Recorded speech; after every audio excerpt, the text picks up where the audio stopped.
माननीय सदस्यगण, जैसा आपको समाचार 2 के भाग के माध्यम से पहले ही सूचित किया जा चुका है कि माननीय मंत्री जी द्वारा बजट प्रस्तुत किए जाने के पश्चात इसकी प्रतियां आपको मेंबर पोर्टल के माध्यम से उपलब्ध करा दी जाएगी।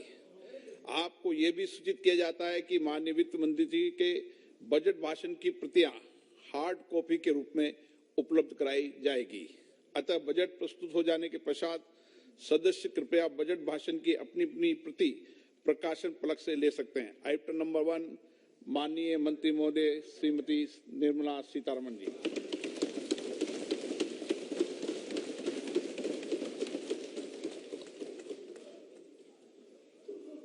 मंत्री जी आज डिजिटल बजट पढ़ रही हैं।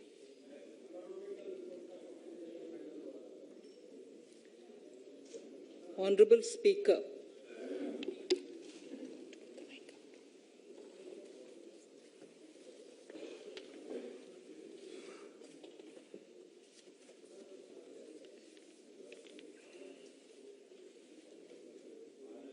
Honorable Speaker, sir, I present the budget for the year 2022-23. At the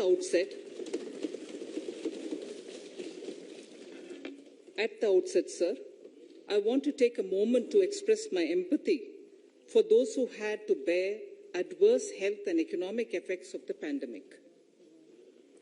The overall sharp rebound and recovery of the economy is reflective of our country's strong resilience. India's economic growth in the current year is estimated to be 9.2%, highest among all large economies. I recognize we are in the midst of an Omicron wave with high incidence but milder symptoms. Further, the speed and coverage of our vaccination campaign has helped greatly. With an accelerated improvement of health infrastructure in the past 2 years, we are in a strong position to withstand challenges. I am confident that with Sabka Prayas, we will continue our journey with strong growth. Honorable Speaker, we are marking Azadi Ka Amrit Mahotsav and have entered into Amrit Kal, the 25-year-long lead up to India at 100. Honorable Prime Minister in his Independence Day address had set out the vision for India at 100. By achieving certain goals during Amrit Kal, our government aims to attain this vision. They are complementing the macroeconomic level growth focus with a microeconomic level all-inclusive welfare focus, promoting digital economy and fintech, technology-enabled development, energy transition, and climate action, and relying on virtuous cycles starting from private investment with public capital investment, helping to crowd in private investment. Since 2014, our government's focus has been on empowerment of citizens, especially the poor and the marginalized. Measures have included programs that have provided housing, electricity, cooking gas, and access to water. We also have programs for ensuring financial inclusion and direct benefit transfers. We are committed to strengthening the abilities of the poor to tap all opportunities. Our government constantly strives to provide the necessary ecosystem for the middle classes, a vast and wide section which is populated across various middle-income brackets, to make use of the opportunities they so desire. This budget seeks to lay the foundation and give a blueprint to steer the economy over Amrit Kal of the next 25 years, from India at 75 to India at 100. It continues to build on the vision drawn in the budget of 21-22. Its fundamental tenets, which included transparency of financial statement and fiscal position, reflect the government's intent, strengths, and challenges. This continues to guide us. The initiatives of the last year's budget have seen significant progress and have been provided with adequate allocations in this budget as well. The strengthening of health infrastructure, speedy implementation of the vaccination program, and the nationwide resilient response to the current wave of the pandemic are evident for all. The productivity-linked incentive in 14 sectors for achieving the vision of Atmanirbhar Bharat has received excellent response, with potential to create 60 lakh new jobs and an additional production of 30 lakh crore during next 5 years. Towards implementation of the new public sector enterprise policy, the strategic transfer of ownership of Air India has been completed. The strategic partner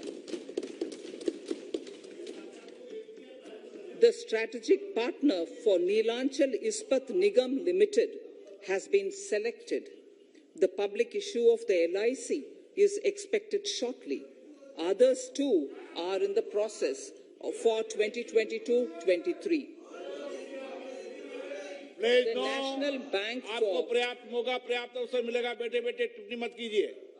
The National Bank for Infrastructure Development and National Asset Reconstruction Company have commenced their activities.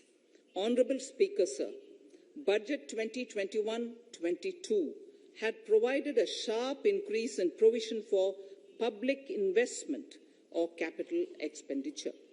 Throughout the year, with the Honorable Prime Minister guiding the implementation, our economic recovery is continuing to benefit from the multiplier effect.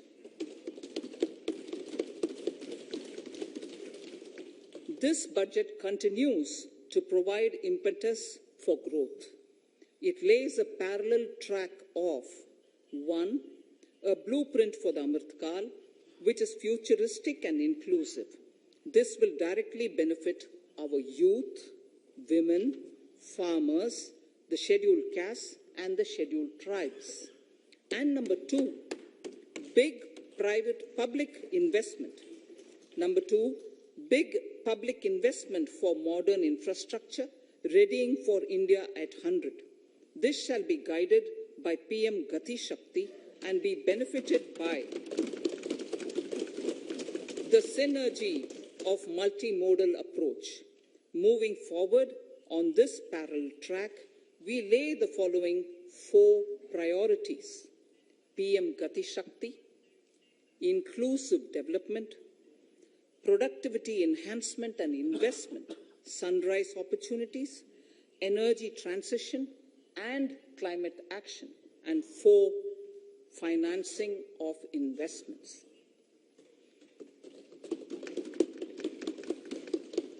PM Gati Shakti. PM Gati Shakti is a transformative approach for economic growth and sustainable development.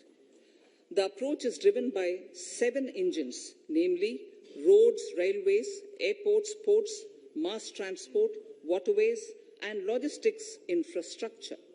All 7 engines will pull forward the economy in unison. These engines are supported by the complementary roles of energy transmission, IT communication, bulk water and sewerage, and social infrastructure. Finally, the approach is powered by clean energy and Sabka Prayas.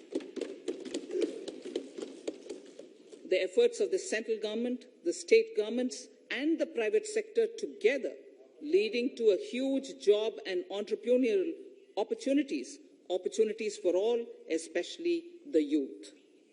PM Gati Shakti Master Plan, National Master Plan, the scope of PM Gati Shakti National Master Plan will encompass the 7 engines for economic transformation, seamless multimodal connectivity, and logistics efficiency. It will also include the infrastructure development by the state governments as per Gati Shakti Master Plan. The focus will be on planning, financing, including through innovative ways, use of technology, and speedier implementation. The projects pertaining to these 7 engines in the national infrastructure pipeline will be aligned with PM Gati Shakti framework. The touchstone of the master plan will be world-class modern infrastructure and logistics synergy among different modes of movement, both of people and goods, and location of projects. This will help raise the productivity and accelerate economic growth and development. Road transport. PM Gati Shakti Master Plan for expressways will be formulated in 22-23 to facilitate faster movement of people and goods. The National Highways network will be expanded by 25,000 kilometers in 2022-23. 20,000 crores of rupees will be mobilized through innovative ways of financing to complement the public resources. The data exchange among all mode operators will be brought on unified logistics interface platform, designed for application programming interface. This will provide for efficient movement of goods through different modes, reducing logistics cost and time, assisting just-in-time inventory management, and in eliminating tedious documentation. Most importantly, this will provide real-time information to all stakeholders and improve international competitiveness. Open source mobility stack for organizing seamless travel of passengers will also be facilitated. Contracts for implementation of multimodal logistic parks at 4 locations through PPP mode will be awarded in 22-23. Railways will develop new products and efficient logistics services for small farmers and small and medium enterprises, besides taking the lead in integration of postal and railways network to provide seamless solutions for movement of parcels. One station, one product concept will be popularized to help local businesses and supply chains. As a part of Atmanirbhar Bharat, 2,000 kilometers of network will be brought under Kavach, the indigenous world-class technology for safety and capacity augmentation in 2022-23. 400 new generation Vande Bharat trains will better energy efficiency and passenger riding experience will be developed and manufactured during the next 3 years. 100 PM Gati Shakti cargo terminals for multimodal logistics facilities will be developed during the next 3 years. Innovative ways of financing and faster implementation will be encouraged for building metro systems of appropriate type at scale. Multimodal connectivity between mass urban transport and railway stations will be facilitated on priority. Design of metro systems, including civil structures, will be reoriented and standardized for Indian conditions and needs. Parvatmala, as a preferred ecologically sustainable alternative to conventional roads in difficult hilly areas, National Ropeways Development Program will be taken up on PPP mode. The aim is to improve connectivity and convenience for commuters, besides promoting tourism. This may also cover congested urban areas where conventional mass transit system is not feasible. Contracts for 8 such ropeway projects for a length of 60 kilometers will be awarded in 22-23.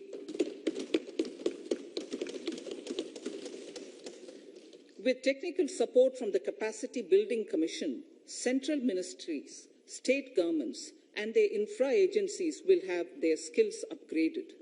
This will ramp up capacity in planning, design, financing, including innovative ways, and implementation management of the PM Gati Shakti infrastructure projects. Inclusive development, our second priority. Agriculture. The procurement of wheat in Rabi 21-22 and the estimated procurement of paddy in Kharif 21-22 will cover 1,208 lakh metric tons of wheat and paddy from 163 lakh farmers and 2.37 lakh crores will be the direct payment of MSP value to their accounts. Chemical-free natural farming will be promoted throughout the country with a focus on farmers' lands in 5-kilometer wide corridors along the river Ganga at the first stage. 2023 has been announced as the International Year of Millets. Support will be provided for post-harvest value addition, enhancing domestic consumption, and for branding millet products nationally and internationally. To reduce our dependence on import of oil seeds, a rationalized and comprehensive scheme to increase domestic production of oil seeds will be implemented. For delivery of digital and high-tech services to farmers, with involvement of public sector research and extension institutions, along with private agri-tech players and stakeholders of agri-value chains, a scheme in PPP mode will be launched.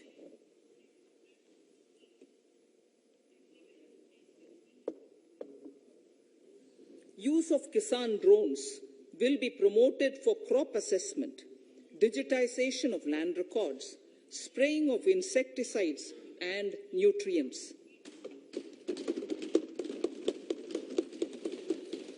States will be encouraged to revise syllabi of agricultural universities to meet the needs of natural, zero budget, and organic farming, modern day agriculture, value addition, and management.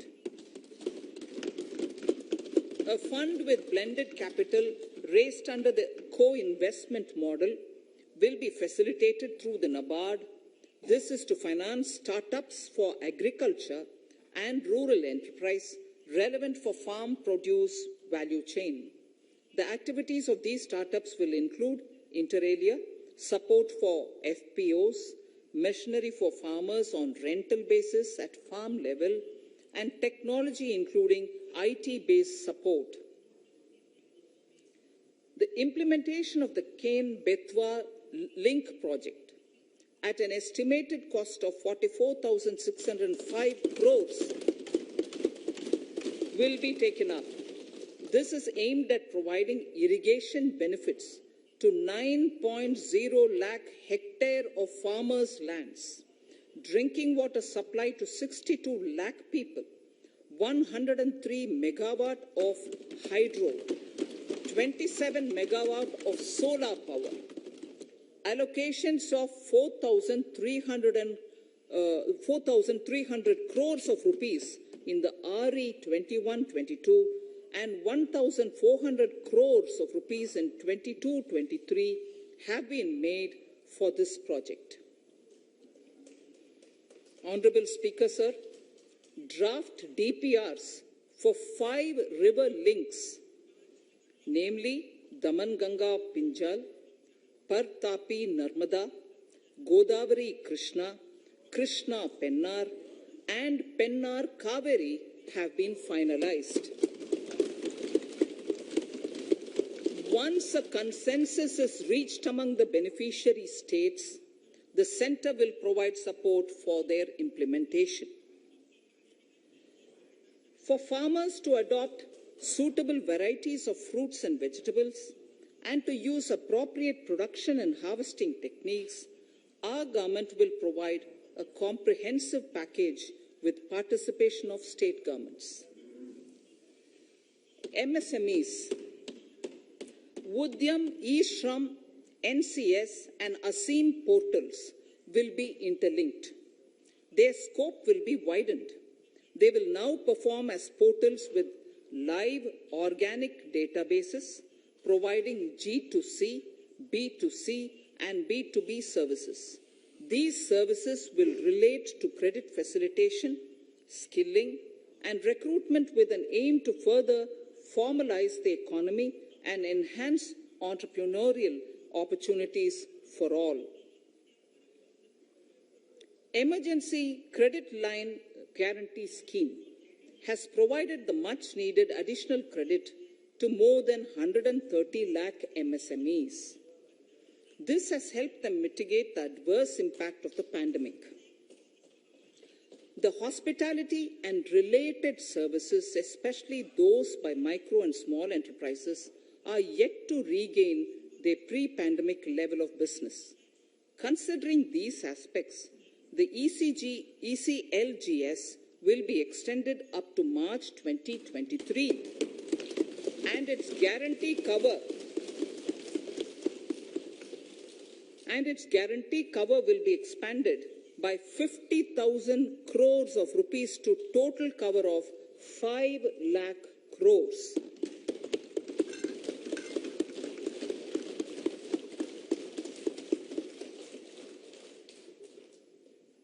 With the additional amount being earmarked exclusively for the hospitality and related sectors. Credit Guarantee Trust for Micro and Small Enterprises, CGTMSE, scheme will be revamped with required infusion of funds. This will facilitate additional credit of 2 lakh crore for micro and small enterprises and expand employment opportunities.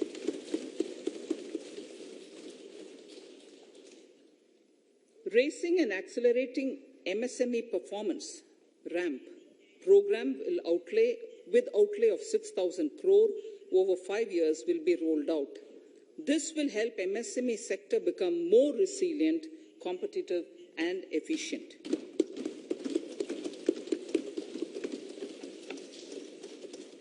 Skilling programs and partnership with the industry will be reoriented to promote continuous skilling avenues, sustainability, and employability. The National Skill Qualification Framework will be aligned with dynamic industry needs. Digital ecosystem for skilling and livelihood, the Desh Stack e-portal, will be launched. This aims to empower citizens to skill, reskill, or upskill through online training. It will also provide API-based trusted skill credentials, payment and discovery layers to find relevant jobs and entrepreneurial opportunities. Startups will be promoted to facilitate Drone Shakti through varied applications and for drone as a service. In select ITIs in all states, the required courses for skilling will be started. Due to the pandemic-induced closure of schools, our children, particularly in the rural areas and those from scheduled castes and scheduled tribes and other weaker sections, have lost almost 2 years of formal education. Mostly, these are children in government schools. We recognize the need to impart supplementary teaching and to build a resilient mechanism for education delivery. For this purpose, One Class, One TV channel program of PM eVidya will be expanded from 12 to 200 TV channels. This will enable all states to provide supplementary education in regional languages for classes 1 to 12.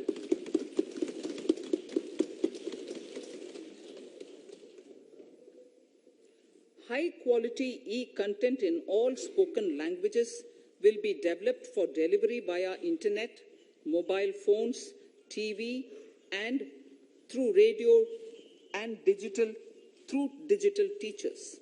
A competitive mechanism for development of quality e-content by the teachers will be set up to empower and equip them with digital tools of teaching and facilitate better learning outcomes. A digital university will be established to provide access to students across the country for world-class quality universal education with personalized learning experience at their doorsteps. This will be made available in different Indian languages and ICT formats. The university will be built on a networked hub and spoke model, with the hub building cutting-edge ICT expertise. The best public universities and institutions in the country will collaborate as a network of hub and spoke. An open platform for the national digital health ecosystem will be rolled out. It will consist of digital registries of health providers and health facilities, unique health identity, consent framework, and universal access to health facilities. The pandemic has accentuated mental health problems in people of all ages. To better the access to quality mental health counseling and care services, a national tele-mental health program will be launched. This will include a network of 23 tele-mental health centers of excellence, with NIMHANS being the nodal center, and International Institute of Information Technology, Bangalore, IIIT Bangalore, providing technology support. Recognizing the importance of Nari Shakti as the harbinger of our bright future and for women-led development, during the Amrit Kal, our government has comprehensively revamped the schemes of the Ministry of Women and Child Development. Accordingly, 3 schemes, namely Mission Shakti, Mission Vatsalya, Saksham Anganwadi and Poshan 2.0 were launched recently to provide integrated benefits to women and children. Saksham Anganwadis are a new generation Anganwadis that have better infrastructure and audio-visual aids, powered by clean energy and providing improved environment for early childhood development. 2 lakh Anganwadis will be upgraded under this scheme. Current coverage of Har Ghar Nal Se Jal is 8.7 crores. Of this, 5.5 crore households were provided tap water in last 2 years itself. Allocation of 60,000 crores of rupees has been made with an aim to cover 3.8 crore households in 2022 and 23. In 22-23, 80 lakh houses will be completed for the identified eligible beneficiaries of the PM Awas Yojana, both rural and urban. 48,000 crores is allotted for this purpose. The central government will work with the state governments for reduction of time required for all land and construction related approvals, for promoting affordable housing for middle class and for the economically weaker sections in urban areas. We shall also work with the financial sector, regulators, to expand access to capital along with reduction in cost of intermediaries. A new scheme, Prime Minister's Development Initiative for the Northeast, will be implemented through the Northeastern Council. It will fund infrastructure in the spirit of PM Gati Shakti and social development projects based on felt needs of the Northeast. This will enable livelihood activities for youth and women, filling the gaps in various sectors. It will not be a substitute for existing central or state schemes. While the central ministries may also post their candidate projects, priority will be given to those posted by the states. An initial allocation of 1,500 crores of rupees will be made, and the initial list of projects is given in Annexure 1 of my speech. Our vision to improve the quality of life of citizens in the most backward districts of the country through Aspirational Districts program has been translated into reality in a very short span of time. 95% of those 112 districts have made significant progress in key sectors such as health, nutrition, financial inclusion, and basic infrastructure. They have surpassed even some of the state average values.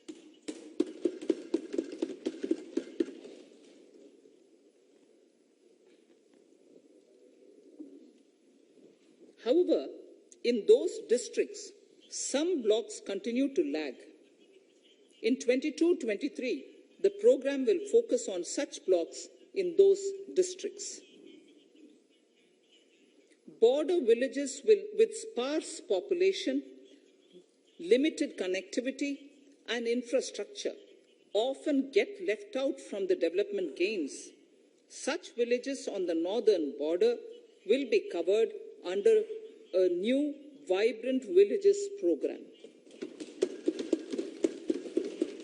The activities will include construction of village infrastructure, housing, tourist centers, road connectivity, provisioning of decentralized renewable energy, direct-to-home access for Doordarshan and educational channels, and support for their livelihood generation.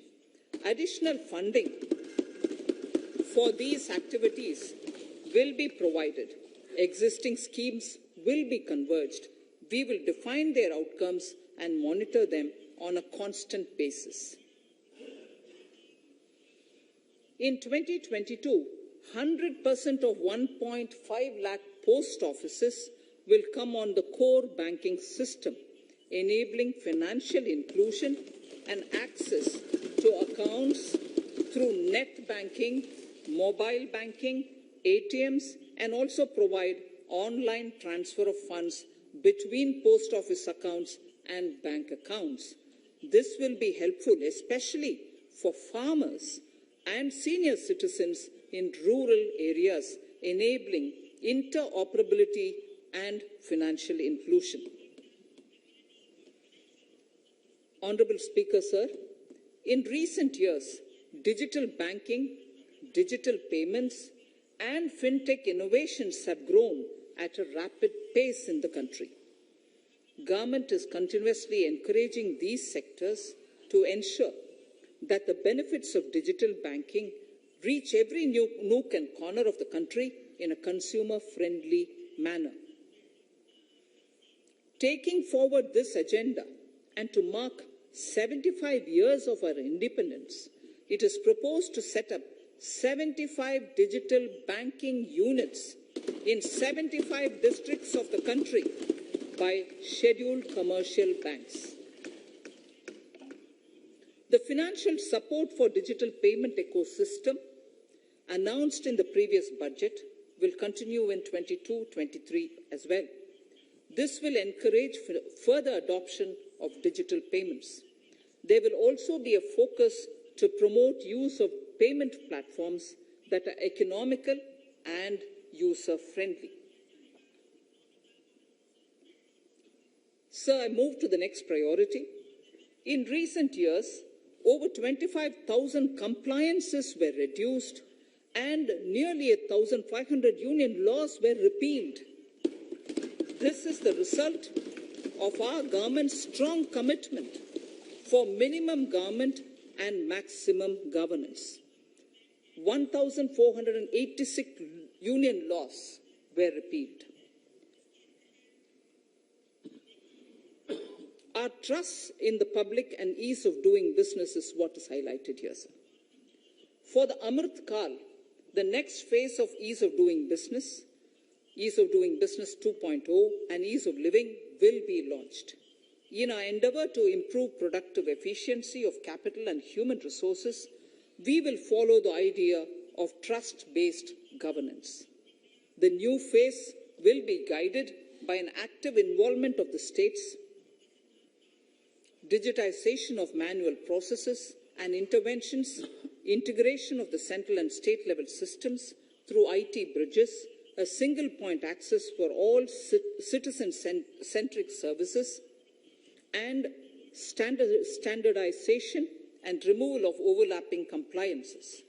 crowdsourcing of suggestions and ground-level assessment of the impact with active involvement of citizens and businesses will be encouraged.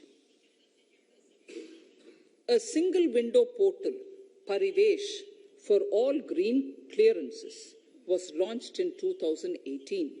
It has been instrumental in reducing the time required for approvals significantly. The scope of this portal will be expanded to provide information to the applicants based on location of units. Information about specific approvals will be provided. It will enable application for all 4 approvals through a single form and tracking of the process through Centralized Processing Center Green, CPC Green. E-passports. The issuance of e-passports using embedded chip and futuristic technology will be rolled out in 22-23 to enhance the convenience for the citizens in their overseas travel. By the time of India at 100, nearly half our population is likely to be living in urban areas. To prepare for this, orderly urban development is of critical importance. This will help realize the country's economic potential, including livelihood opportunities for the demographic dividend. For this, on the one hand, we need to nurture the megacities and their hinterlands to become current centers of economic growth. On the other, we need to facilitate Tier 2 and Tier 3 cities to take on the mantle in the future.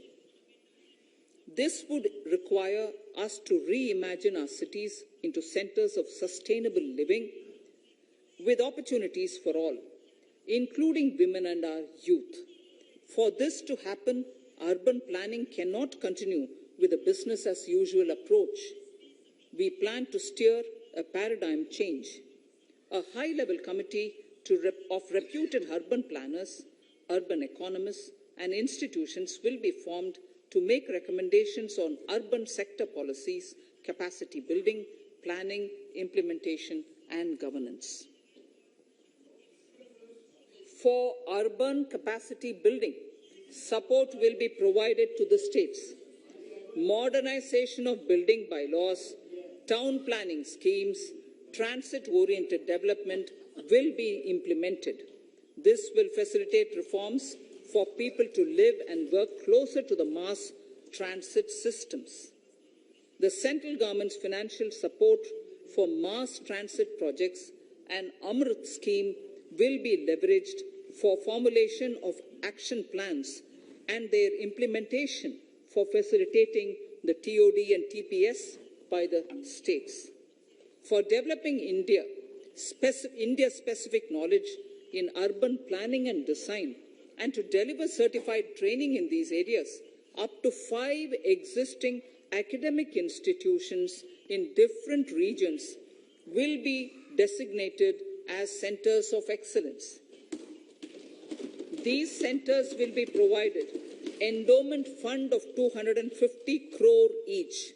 In addition, the AICTE will take the lead to improve syllabi, quality and access of urban planning courses in other institutions. We will promote a shift to use of public transport in urban areas. This will be complemented by clean tech and governance solutions, special mobility zones with zero fossil fuel policy and EV vehicles. Battery swapping policy. Considering the constraint of space in urban areas, for setting up charging stations at scale, a battery swapping policy will be brought out and interoperability standards will be formulated.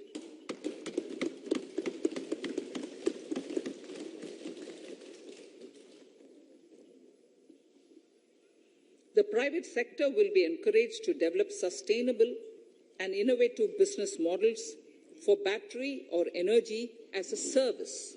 This will improve efficiency in the EV ecosystem. Efficient use of land resources is a strong imperative. States will be encouraged to adopt unique land parcel identification number to facilitate IT-based management of records. The facility for transliteration of land records across any of the Schedule 8 languages will also be rolled out. The adoption of linkage with National Generic Document Registration System, NGDRS, with the One Nation, One Registration software will be promoted as an option for uniform process of registration and anywhere registration of deeds and documents. Necessary amendments in the code IBC will be carried out to enhance the efficiency of the resolution process and facilitate cross-border insolvency resolution. Accelerated corporate exit. Several IT-based systems have been established for accelerated registration of new companies. Now the Center for Processing Accelerated Corporate Exit, CPACE, will process re-engineering, will be established to facilitate and speed up the voluntary winding up of these companies from the currently required 2 years to less than 6 months. Government procurement. Government rules have recently been modernized for the needs of Amrit Kal. The new rules have benefited from the inputs from various stakeholders. The modernized rules allow use of transparent quality criteria besides cost and evaluation of complex tenders. Provisions have been made for payment of 75% of running bills mandatorily within 10 days and for encouraging settlements of disputes through conciliation. As a further step to enhance transparency and to reduce delays in payments, a completely paperless, end-to-end online e-bill system will be launched for use by all central ministries for their procurements. The system will enable the suppliers and contractors to submit online their digitally signed bills and claims and track their status from anywhere. To reduce indirect cost for suppliers and work contractors, the use of surety bonds as a substitute for bank guarantee will be made acceptable in government procurements. Business such as gold imports may also find this useful. IRDAI, insurance regulator, has given the framework for issue of surety bonds by insurance companies. AVGC Promotion Task Force. The animation, visual effects, gaming, and comic, the AVGC sector, offers immense potential to employ youth. An AVGC Promotion Task Force with all stakeholders will be set up to recommend ways to realize this and build domestic capacity for serving our markets and the global demand. Telecom sector. Telecommunications in general and 5G technology in particular can enable growth and offer job opportunities. Required spectrum auctions will be conducted in 2022 to facilitate rollout of 5G's mobile services within 2022-23 by private telecom providers. A scheme for design-led manufacturing will be launched to build a strong ecosystem for 5G as part of the production-linked incentive scheme. To enable affordable broadband and mobile service proliferation in rural and remote areas, 5% of annual collections under the Universal Service Obligation Fund will be allocated. This will promote R&D and commercialization of technologies and solutions. Our vision is that all villages and their residents should have the same access to e-services, communication facilities, and digital resources as urban areas and their residents.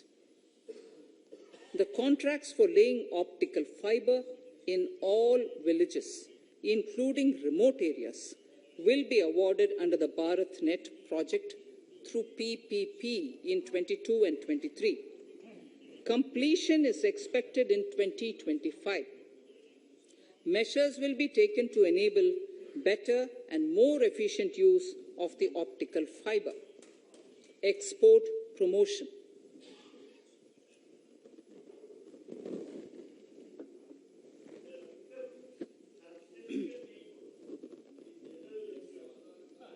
The Special Economic Zones Act will be replaced with a new legislation that will enable the states to become partners in development of enterprise and service hubs. This will cover all large existing and new industrial enclaves to optimally utilize available infrastructure and enhance competitiveness of exports. Atmanirbharta in defense. Our government is committed to reducing imports and promoting Atmanirbharta in equipment for the armed forces. 68% of the capital procurement budget will be earmarked for domestic industry in 22-23, up from 58% in 21-22. Defense R&D will be opened up for industry, startups, and academia, with 25% of defense R&D budget earmarked.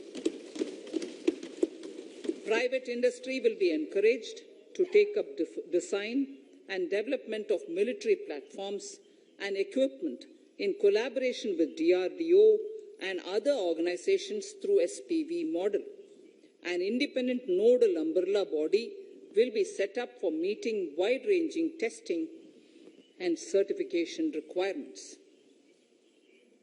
Artificial intelligence, geospatial systems and drones, semiconductor and its ecosystem, space economy, genomics and pharmaceuticals, green energy and clean mobility systems have immense potential to assist sustainable development at scale and modernize the country. They provide employment opportunities for our youth and make Indian industry more efficient and competitive. Supportive policies, light touch regulations, facilitative actions to build domestic capacities and promotion of research and development will guide the government's approach. For R&D in the sunrise opportunities, in addition to efforts of collaboration among academia, industry and public institutions, government contribution will be provided. Energy transition and climate change. The risks of climate change are the strongest negative externalities that affect India and other countries. As Honorable Prime Minister said at the COP26 summit in Glasgow last November, and I quote, "What is needed today is mindful and deliberate utilization instead of mindless, destructive consumption," unquote. The low-carbon development strategy, as enunciated in the Panchamrit that he announced is an important reflection of our government's strong commitment towards sustainable development. The strategy opens up huge employment opportunities and will take the country on a sustainable development path. This budget proposes several near-term and long-term actions accordingly. Solar power.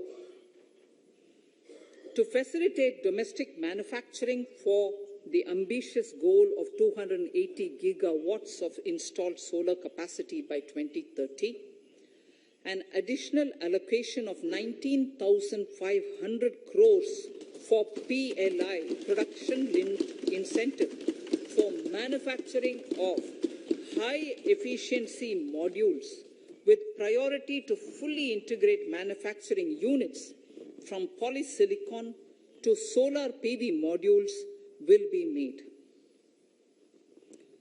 Honorable Speaker, sir, the circular economy transition is expected to help in productivity enhancement as well as creating large opportunities for new businesses and jobs. The action plans for 10 sectors such as electronic waste, end-of-life vehicles, used oil waste, toxic and hazardous industrial waste are already ready.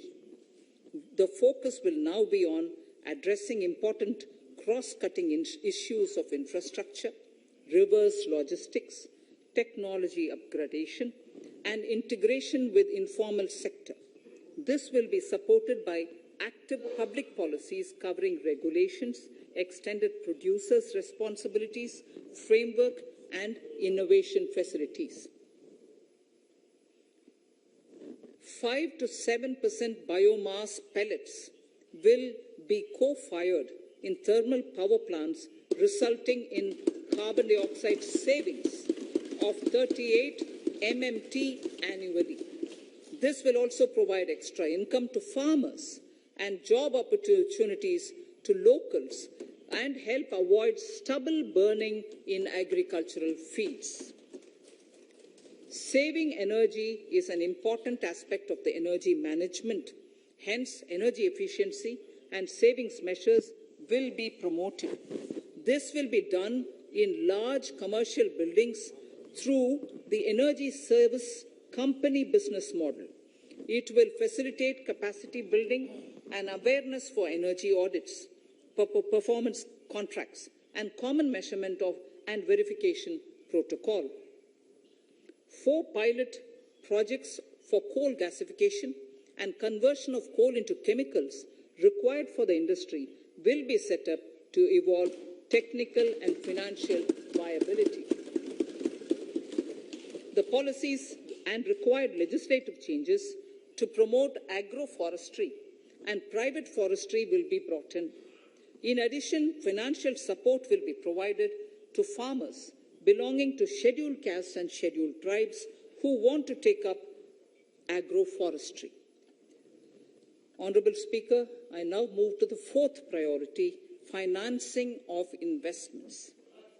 Capital investment holds the key to speedy and sustainable economic revival and consolidation through its multiplier effect. Capital investment also helps in creating employment opportunities, induced enhanced demand for manufactured input from large industries and MSMEs, services from professionals, and help farmers through better agri-infrastructure. The economy has shown strong resilience to come out of the effects of the pandemic with high growth. However, we need to sustain that level to make up for the setback of 2020-2021.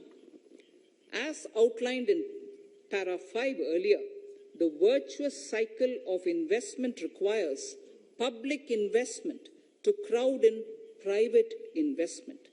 At this stage, private investments seem to require that support to rise to their potential and to the needs of the economy. Public investment must continue to take the lead and prime the private investment and demand in 2022-23. Considering the above imperative, the outlay for capital expenditure in the union budget is once again being stepped up sharply by 35.4% from 5.54 lakh crore in the current year to 7.50 lakh crores in 22-23. This has increased to more than 2.2 times the expenditure of 2019-20. This outlay in 22-23 will be 2.9% of the GDP. Effective capital expenditure. With this investment taken together with the provision made for creation of capital assets through grants and aid to states, the effective capital expenditure of the central government is estimated at 10.68 lakh crores in 22-23, which will be about 4.1% of the GDP. Green bonds. As a part of the government's overall market borrowings in 22-23, sovereign green bonds will be issued for mobilizing resources for green infrastructure. The proceeds will be deployed in public sector projects, which help in reducing the carbon intensity of the economy. GIFT IFSC. World-class foreign universities and institutions will be allowed in the GIFT City to offer courses in the financial management, fintech, science, technology, engineering, and mathematics free from domestic regulations, except those by the IFSCA to facilitate availability of high-end human resources for financial services and technology. An international arbitration center will be set up in the GIFT City for timely settlement of disputes under international jurisprudence. Services for global capital for sustainable and climate finance in the country will be facilitated in the GIFT City. Infrastructure status. Data centers and energy storage systems, including dense charging infrastructure and grid-scale battery systems, will be included in the harmonized list of infrastructure. This will facilitate credit availability for digital infrastructure and clean energy storage. Venture capital and private equity invested more than 5.5 lakh crores last year, facilitating one of the largest startup growth system. Scaling up this investment requires a holistic examination of regulatory and other frictions. An expert committee will be set up to examine and suggest appropriate measures. Government-backed funds, NIIF and SIDBI, Fund of Funds, have provided scale capital, creating a multiplier effect. For encouraging important sunrise sectors such as climate action, deep tech, digital economy, pharma, and agri-tech, the government will promote these thematic funds for blended finance, with the government share being limited to 20% and the funds being managed by private fund managers. For financing the infrastructure needs, the stepping up of public investment will need to be complemented by private capital at a significant scale. Measures will be taken to enhance financial viability of projects, including PPP, with technical and knowledge assistance from multilateral agencies. Enhancing financial viability shall also be obtained by adopting global best practices, innovative ways of financing, and balanced risk allocation. Digital rupee.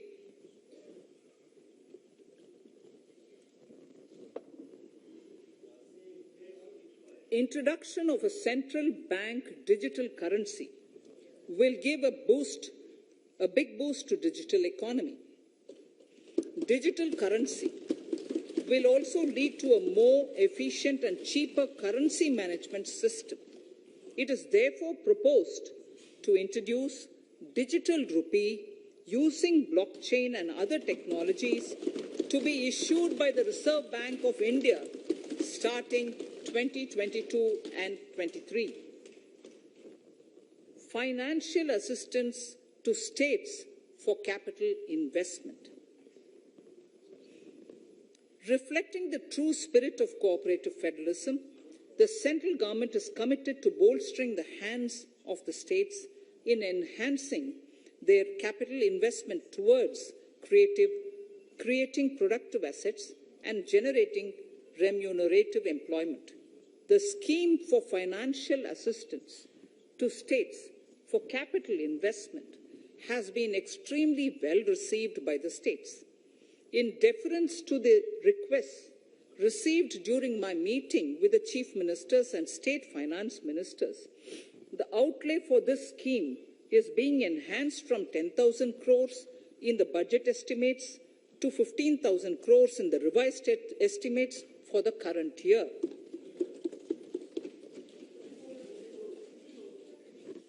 For 22-23,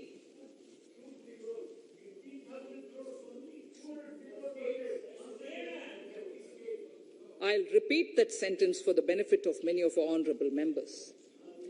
In deference to the requests received during my meeting with chief ministers and state finance ministers, the outlay for this scheme is being enhanced from 10,000 crores in the BE to 15,000 crores, 15,000 crores in the RE of the current year.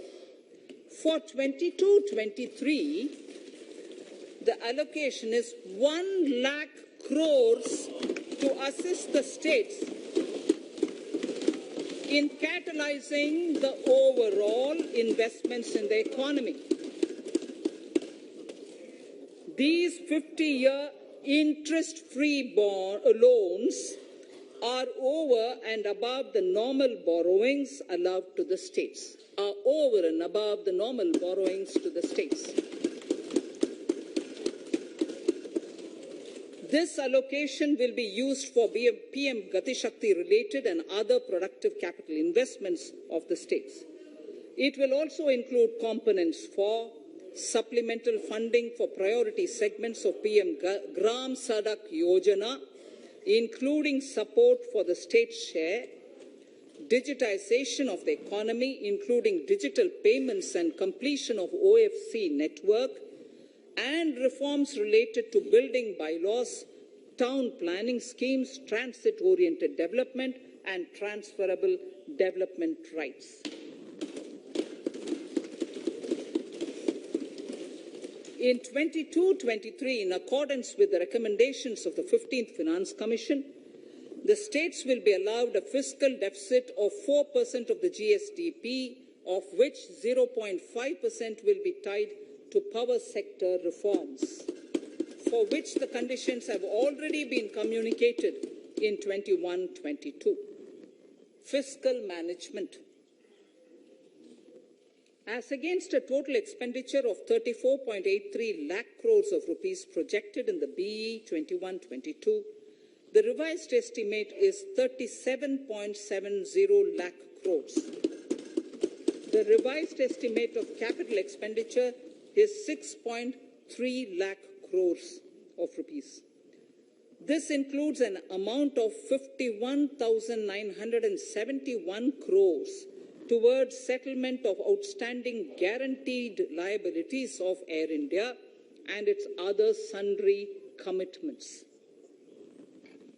Coming to the budget estimates, Honourable Speaker, sir, the total expenditure in 22-23 is estimated at 39.45 lakh crores, while the total receipts other than borrowings are estimated at 22.84 lakh crores of rupees.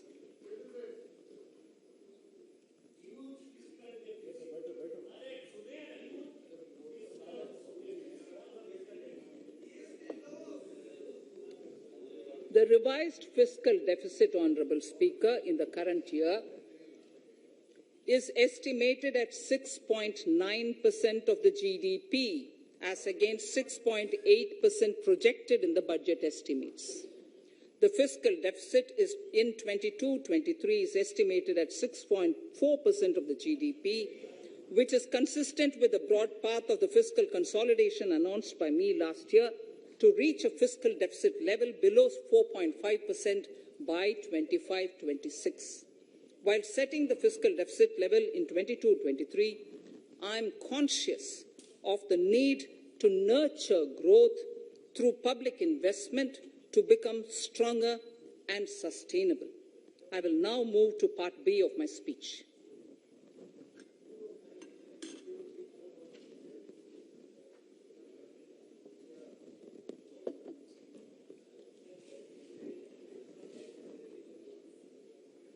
Direct tax. Honorable Speaker, sir, I take this opportunity to thank all the taxpayers of our country who have contributed immensely and strengthened the hands of the government in helping their fellow citizens in this hour of need. So I have brought in a little verse from the Mahabharata. I won't spend more time reading because I would like the speech to get enough time. However, the substance of it is the king must make arrangements for Yoga Kshema, which is the welfare of the populace, by way of abandoning any laxity and by governing the state in line with Dharma, along with collecting taxes which are in consonance with Dharma. This is Mahabharata Shanti Parva Adhyaya, Shloka 11 from 72. Drawing wisdom from our ancient texts, we continue on the path to progress. The proposals in this budget, while continuing with our declared policy of stable and predictable tax regime, intend to bring more reforms that will take ahead our vision to establish a trustworthy tax regime. This will further simplify the tax system, promote voluntary compliance by taxpayers, and reduce litigation. Introducing new updated return. India is growing at an accelerated pace and people are undertaking multiple financial transactions. The Income Tax Department has established a robust framework of reporting of taxpayers' transactions. In this context, some taxpayers may realize that they have committed omissions or mistakes in correctly estimating their income for tax payment. To provide an opportunity to correct such errors, I am proposing a new provision permitting taxpayers to file an updated return on payment of additional tax. This updated return can be filed within 2 years from the end of the relevant assessment year.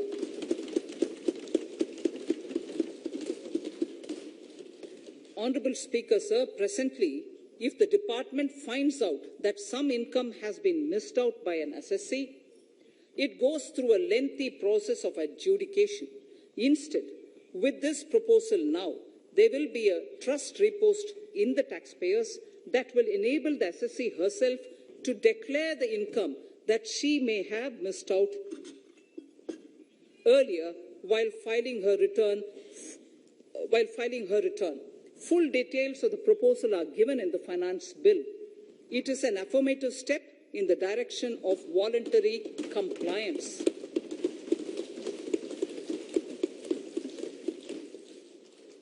Reduced alternative minimum tax rate and surcharge for cooperatives. Currently, cooperative societies are required to pay alternate minimum tax at the rate of 18 and 1.5%. However, companies pay the same rate, which is the alternate minimum tax, at the rate of 15%. To provide a level playing field between cooperative societies and companies, I propose to reduce this rate for the cooperative societies also to 15%.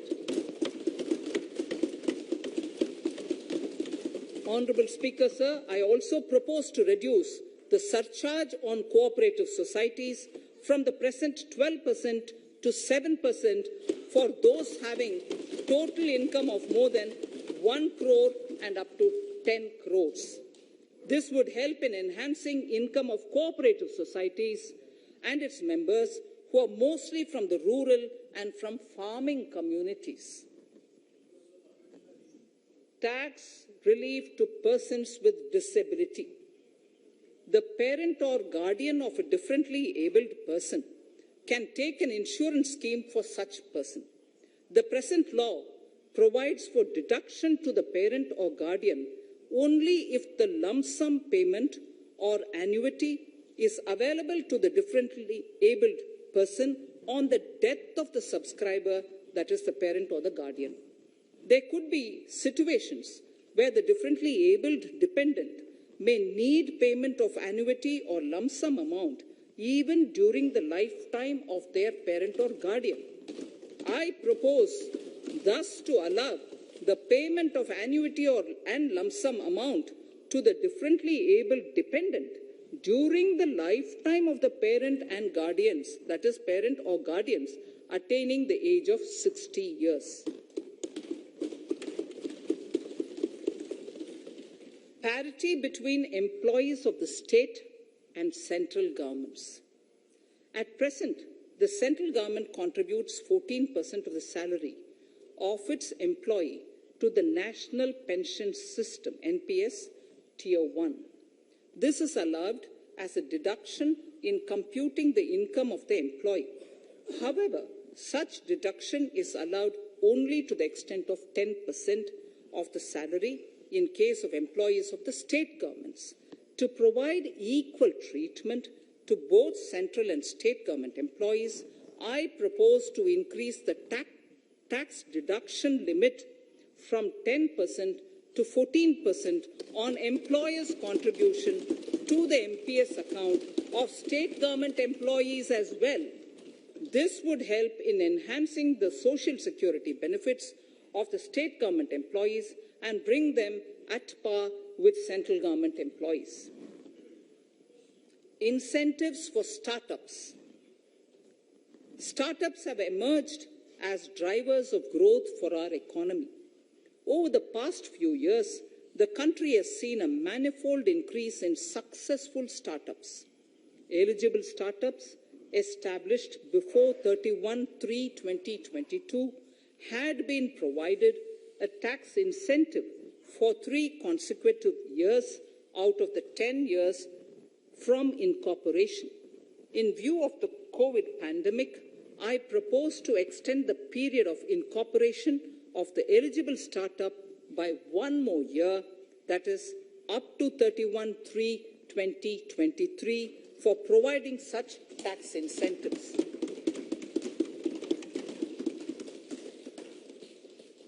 Incentives for newly incorporated manufacturing entities under concessional tax regime.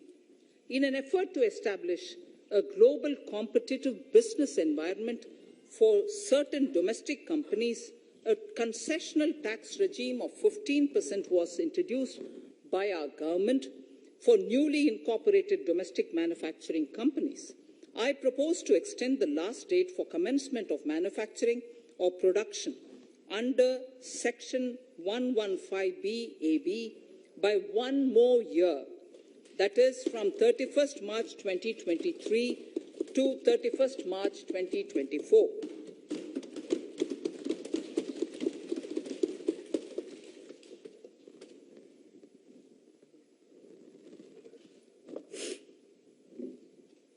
Scheme for taxation of virtual digital assets. There has been a phenomenal increase in transaction in virtual digital assets.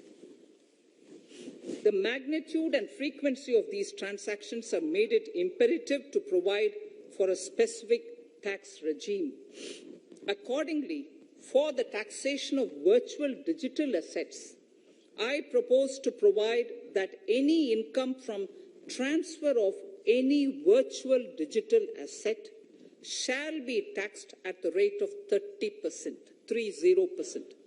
No deduction in respect of any expenditure or allowance shall be allowed while computing such income except cost of acquisition.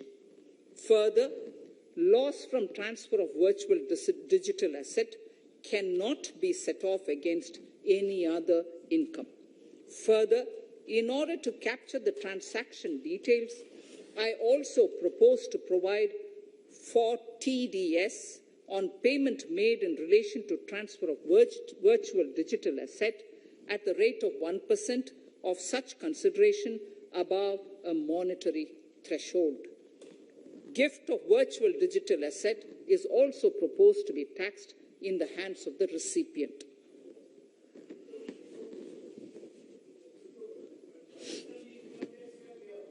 Litigation management to avoid repetitive appeals by the department. It has been observed that a lot of time and resources are consumed in filing of appeals which involve identical issues. Taking forward our policy of sound litigation management, I propose to provide that if a question of law in the case of an assessee is identical to a question of law which is pending in the appeal before a jurisdictional high court or Supreme Court, in any case, the filing of further appeal in the case of this assessee by the department shall be deferred till such a question of law is decided by the jurisdictional high court or the Supreme Court. This will greatly help in reducing the repeated litigation between taxpayer and the department. Taking forward our efforts to further promote the IFSC, I hereby propose to provide that income of a non-resident from offshore derivative instruments or over-the-counter derivatives issued by an offshore banking unit, income from royalty and interest on account of lease of ship, and income received from portfolio management services in IFSC shall be exempt from tax subject to specified conditions. Rationalization of surcharge. In the globalized business world, there are several work contracts whose terms and conditions mandatorily require formation of a consortium. The members in the consortium are generally companies. In such cases, the income of these AOPs has to suffer a graded surcharge up to 37%, which is a lot more than surcharge on the individual companies. Accordingly, I propose to cap the surcharge of these AOPs at 15%, 15%. Further, the long-term capital gains on listed equity shares, units, etc., are liable to maximum surcharge of 15%, while other long-term capital gains are subjected to a graded surcharge which goes up to 37%. I propose to cap the surcharge on long-term capital gains arising on transfer of any type of assets at 15%. This step will give a boost to startup community, and along with my proposal on the extended tax benefits to manufacturing companies and startups, reaffirms our commitment to Atmanirbhar Bharat. Clarification in relation to health and education cess as business expenditure. The income tax is not an allowable expenditure for computation of business income. This includes tax as well as surcharges. The health and education cess is imposed as an additional surcharge on the taxpayer for funding specific government welfare programs. However, some courts have allowed health and education cess as business expenditure, which is against the legislative intent. To reiterate the legislative intent, I propose to clarify that any surcharge or cess on income and profits is not allowable as business expenditure. Deterrence against tax evasion. Honourable Speaker, sir, presently there is ambiguity regarding set-off of brought forward loss against undisclosed income detected in search operations. It has been observed that in many cases where undisclosed income or suppression of sales, etc., is detected, payment of tax is avoided by setting off of losses.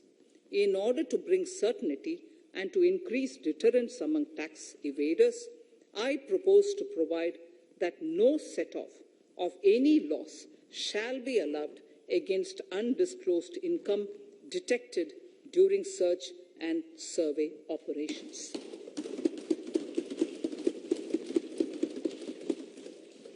It has been noticed that as a business promotion strategy, there is a tendency on businesses to pass on benefits to their agents. Such benefits are taxable in the hands of the agents. In order to track such transactions, I propose to provide for tax deduction by the person giving benefits if the aggregate value of such benefits exceeds 20,000 rupees during the financial year. A few other changes are being made, the details of which are there in the finance bill. Indirect taxes. So remarkable progress in GST. GST has been a landmark reform of independent India, showcasing the spirit of cooperative federalism. While aspirations were high, there were huge challenges too. These challenges were overcome deftly and painstakingly under the guidance and the oversight of the GST Council. We can now take pride in a fully IT-driven and progressive GST regime that has fulfilled the cherished dream of India as one market, one tax. There are still some challenges remaining, and we aspire to meet them in the coming year. The right balance between facilitation and enforcement has engendered significantly better compliance, and enforcement has engendered better compliance. GST revenues are buoyant despite the pandemic. I would bring in something which I've got to know this morning, not part of my speech, but worth putting in here for the knowledge of the Honourable House. I would like to bring to the notice of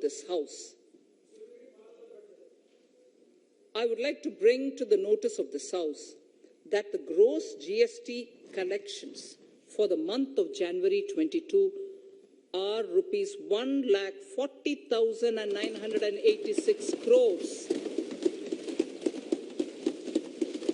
which is the highest since the inception of GST.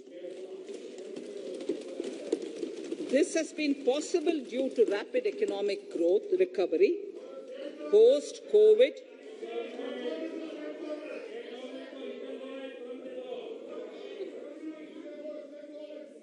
This has been possible due to the rapid economic recovery post-COVID, as well as various policy and administration undertaken by central and state tax administrations. Taxpayers deserve applause for this growth. Not only did they adapt to the changes, but enthusiastically contributed to the cost of paying taxes. Special economic zones. In part A of my speech, I have referred to the proposed reforms in SEZs. Alongside, we will also undertake reforms in customs administration of SEZs, and it shall henceforth be fully IT-driven and function on the Customs National Portal with a focus on higher facilitation and with only risk-based checks. This will ease doing business by SEZ units considerably. This reform shall be implemented by 30th September 2022. Customs reforms and duty rate changes. Customs administration has reinvented itself over the years through liberalized procedures and infusion of technology. Faceless customs has been fully established. During COVID-19 pandemic, customs formation have done exceptional frontline work against all odds, displaying agility and purpose. Customs reforms have played a very vital role in domestic capacity creation, providing level playing field to our MSMEs, easing the raw material supply side constraints, enhancing ease of doing business, and being an enabler to other policy initiatives such as PLI and phased manufacturing plans. My proposal on customs side are aligned to these objectives. Project imports and capital goods. National Capital Goods Policy 2016 aims at doubling the production of capital goods by 2025. This would create an employment opportunities and result in increased economic activity. However, several duty exemptions, even extending to over 3 decades, in some cases have been granted to capital goods for various sectors like power, fertilizer, textiles, leather footwear, food processing, and fertilizers. These exemptions have hindered the growth of the domestic capital goods sector. Similarly, project import duty concessions have also deprived the local producers of a level playing field in areas like coal mining projects, power generation, transmission, or distribution projects, railway and metro projects. Our experience suggests that reasonable tariffs are conducive to the growth of domestic industry and make in India without significantly impacting the cost of essential imports. Accordingly, Honourable Speaker, Sir, it is proposed to phase out the concessional rates in capital goods and project imports gradually and apply a moderate tariff of 7.5%.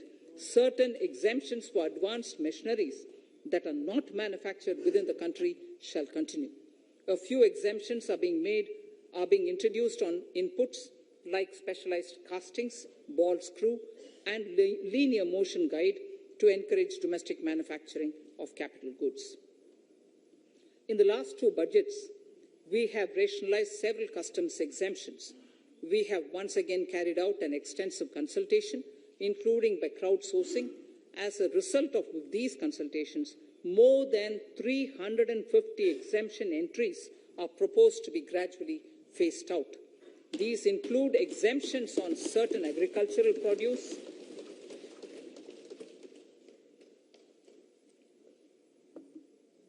chemicals, fabrics, medical devices and drugs, and medicines for which sufficient domestic capacity exists. Further, as a simplification measure, several concessional rates are being incorporated in the customs tariff schedule itself instead of prescribing them through various notifications. This comprehensive review will simplify the customs rate and tariff structure, particularly for sectors like chemicals, textiles, and metals, and minimize disputes.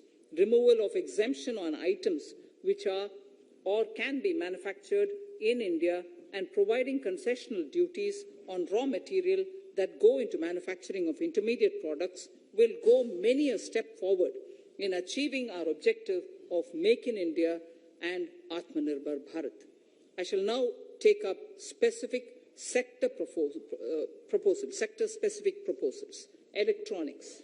Electronic manufacturing has been growing rapidly. Customs duty rates are being calibrated to provide a graded rate structure to facilitate domestic manufacturing of wearable devices, hearable devices, and electronic smart meters. Duty concessions are being given to parts of transformer of mobile phone chargers and camera lens of mobile camera module and certain other such items. This will enable domestic manufacturing of high-growth electronic items. Gems and jewellery. To give a boost to the gems and jewellery sector, customs duty on cut and polished diamonds and gemstones is being reduced to 5%. Simply sawn diamond would attract nil customs duty. To facilitate export of jewellery through e-commerce, a simplified regulatory framework shall be implemented by June this year to disincentivize import of undervalued imitation jewellery. The customs duty on imitation jewellery is being prescribed in a manner that a duty of at least 400 rupees per kg is paid on its import. Chemicals. Customs duty on certain critical chemicals, namely methanol, acetic acid, and heavy feedstocks for petroleum refining are being reduced, while duty is being raised on sodium cyanide, for which adequate capacity in the domestic arena exists. These changes will help in enhancing domestic value addition. MSMEs. Duty on umbrellas is being raised to 20%. Exemption to parts of umbrellas is being withdrawn. Exemption is also being rationalized on implements and tools for agricultural sector which are manufactured in India. Customs duty exemption given to steel scrap last year is being extended for another year to provide relief to MSME secondary steel producers. Certain anti-dumping and CVD on stainless steel and coated steel flat products, bars of alloy steel and high-speed steel are being revoked in larger public interest considering prevailing high prices of metals. To incentivize exports, exemptions are being provided on items such as embellishment, trimmings, fasteners, buttons, zipper, lining material, specified leather, furniture fittings, and packaging boxes that may be needed by bona fide exporters of handicrafts, textiles, leather garments, leather footwear, and other goods. Honourable Speaker, sir, duty is being reduced on certain inputs required for shrimp aquaculture so as to promote its exports. Tariff measure to encourage blending of fuel. Blending of fuel is a priority for this government. To encourage the efforts for blending of fuel, unblended fuel shall attract an additional differential excise duty of Rs 2 per litre from first day of October 22. A few other changes are being made in duty rates, customs, tariff and customs law, the details of which are there in the finance bill.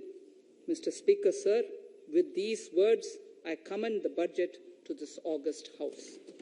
Thank you. Item number 2, Srimati Nirmala Sitharaman ji.